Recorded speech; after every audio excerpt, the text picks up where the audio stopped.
Number 4, one of 3 contestants will be randomly selected to win a prize. One of 3 prizes will be randomly awarded to the contestant whose name is selected.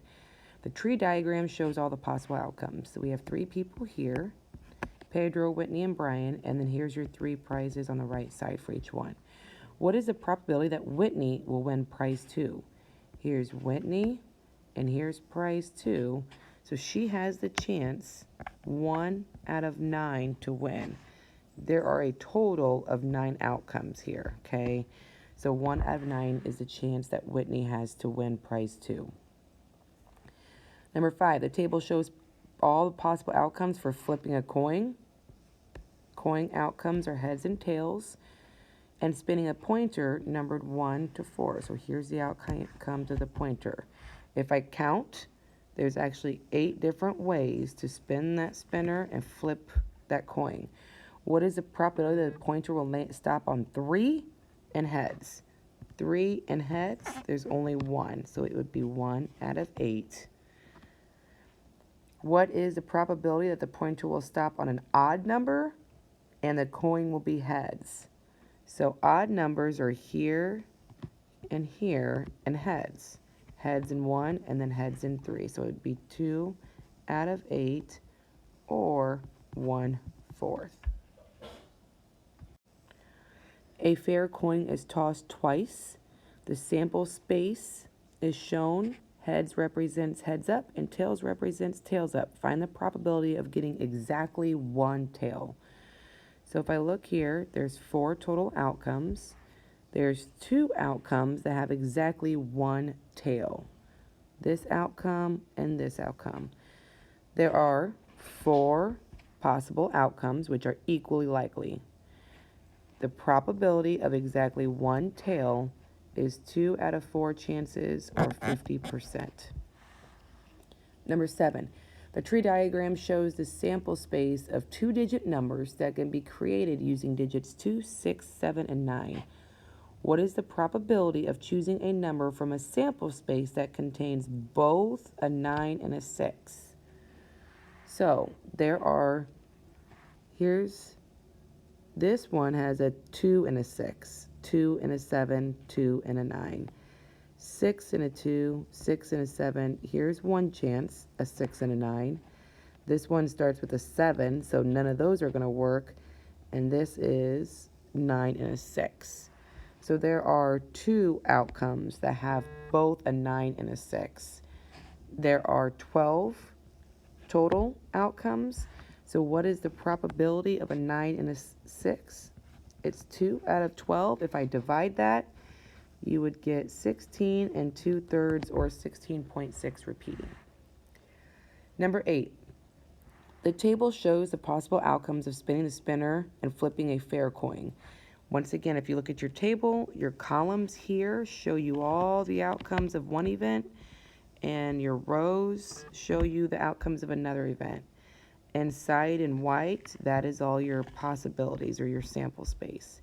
Find the probability of the coin landing heads. So we want to know the probability of heads and the numbers 1, 2, or 4.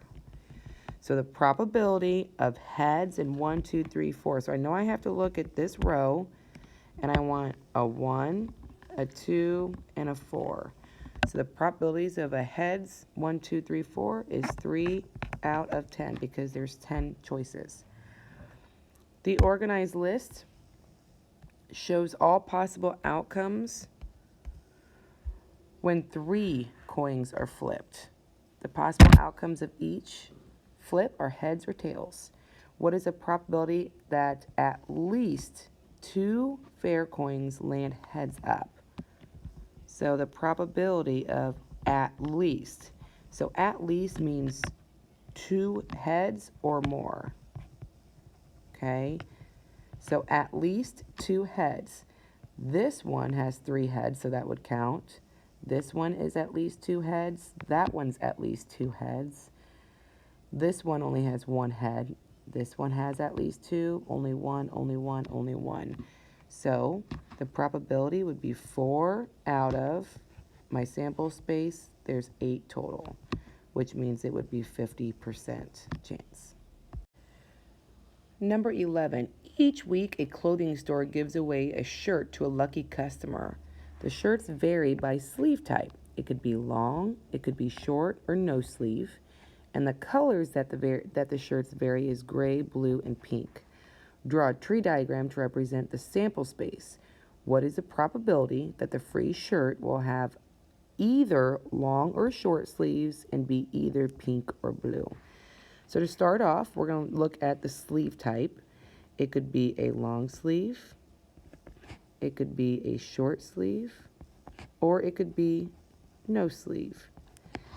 With each sleeve, we have 3 colors. So the long sleeve could be gray, the long sleeve could be pink, and the long sleeve could be blue.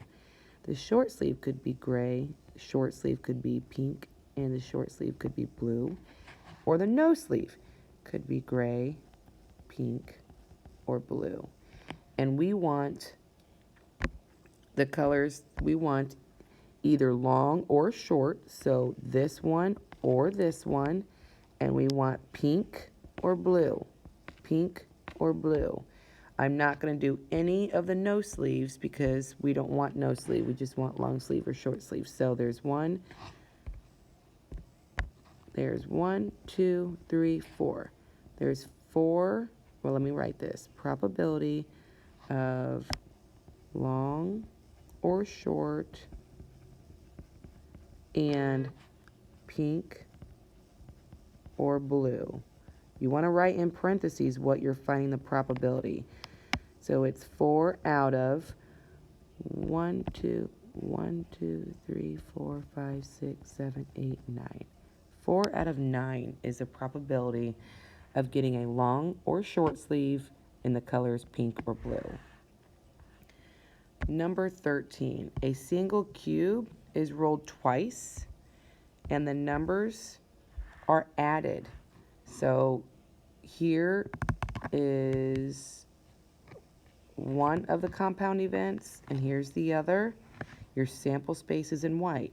How can you determine the number of possible outcomes? Well, a lot of you probably have gotten to the point where you know you can just do 6 times 6 because there's 6 outcomes here and 6 outcomes here. Or you could count the outcomes. So you could go through and you could count all of these boxes. 1, 2, 3, 4, 5, 6, 7, 8, and so forth. Or you can multiply. Part B, find the probability of rolling 2 numbers that have a sum. The word sum means to add to 10. So if I look, here is 1. When I roll a 4 and a 6, my sum is 10. Here's another one when I roll a 5 and a 5. And here's another one when I roll a 6 and a 4. So the probability of the sum of 10 is 3 out of 36, which you could also write as 1/12.